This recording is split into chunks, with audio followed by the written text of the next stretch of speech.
Hi there, Capricorns. Thanks so much for tuning in. I'm Astrogirl, and we're looking at September 18 through the 24th. The zodiac sign of Virgo, your fellow earth sign in your ninth house of overseas travel, higher education, and spirituality, is the star of this week, with two planets entering its service-oriented landscape and one planet leaving. Neptune is also big on this week's radar because it's scheduled to come under attack from two different directions. Venus kicks off the show entering Virgo on Tuesday, September 19. Although Venus in Virgo is very down to earth and sensible, this is a sign in which Venus falls and loses its balance at times. One reason for this is because Venus cares about being useful and purposeful more than about being romantic.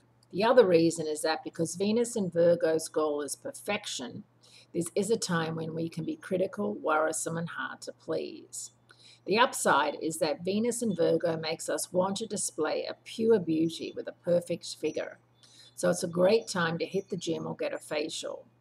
The Virgo new moon on Wednesday, September 20, signals that the next 2 weeks are prime time for initiating a diet, making healthier life choices, and creating a more satisfying work environment.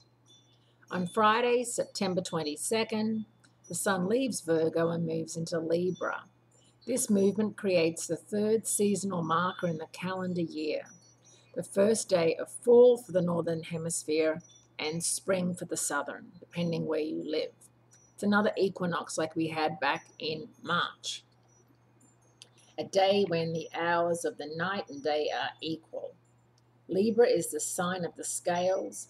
It's a good day to take stock of your life, to see if your personal scales are balanced or not, Capricorns.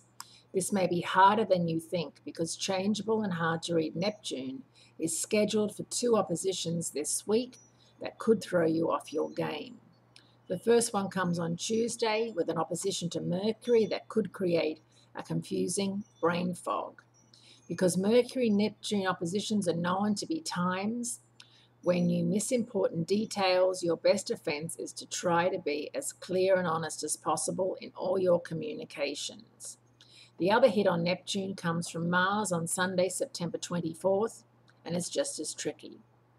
One of the best ways to deal with this is to pay attention to the subliminal texts that you've been sending to yourself via dreams or intuition, Capricorn, at this time. So there's a lot of planetary activity buzzing around that ninth house. And if you're in a long-distance relationship with Venus moving into Virgo, this is definitely a time when one of you has got to decide who's moving, what's happening. Is it going to continue to be a long-term relationship, or is there something that needs to happen when push comes to shove type thing? Have a wonderful week.